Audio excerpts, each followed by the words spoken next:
Казахстан становится одним из лидеров Центральной Азии. Да, некоторым это, конечно, может не понравиться. Казахстан сейчас ведет свою политику, и это тоже некоторым может не понравиться. И самое главное, Казахстан сейчас является такой страной в мире, с кем конкретно считаются, советуются и тянут во всякие проблемные темы, чтобы Казахстан сказал конкретное свое слово в решении той или иной ситуации. Да, друзья, мы являемся таковой страной. Да, сейчас некоторые умники скажут: ой, ты врешь, ты придумываешь, такого нет, Казахстан не является таким. Это только ваши мысли. Нет. Реген ауыздан шіріген сөз. Я вам по факту скажу.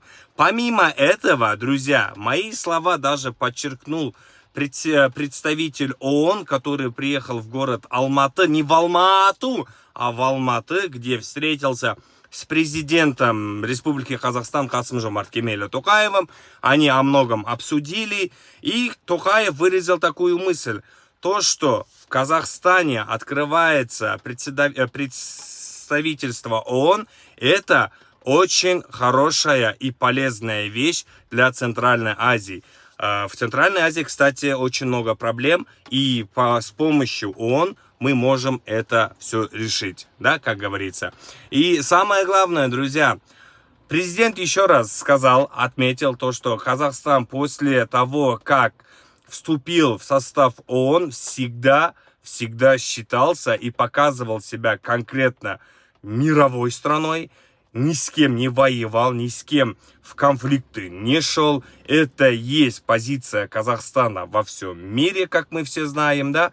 И самое главное, друзья, то, что мне нравится, к нам часто стали приезжать именно представители, а также лидеры, вот, мировые лидеры, да, вот так вот скажу, да. И это все благодаря нашему авторитету нашего президента. Он тоже не приезжает куда попало. Вот ООНчики приехали, поговорили с президентом, сказали то, что Казахстан идет реально в ногу со временем, в ногу с миром, да, как говорится. И это реально очень хорошо для всего мира, то, что Казахстан является одним из самых передовых стран Центральной Азии. Так что, не любители Казахстана, офнитесь. Наш президент имеет огромный авторитет во всем мире. Имеет огромный авторитет как и человек, как и реально очень сильный политик. Так что давайте смириться с этим и просто признать то, что Казахстан является мощной страной. Вот реально. ООНщики к нам бы не приехали бы, если бы мы не являлись бы таковыми. Удачи!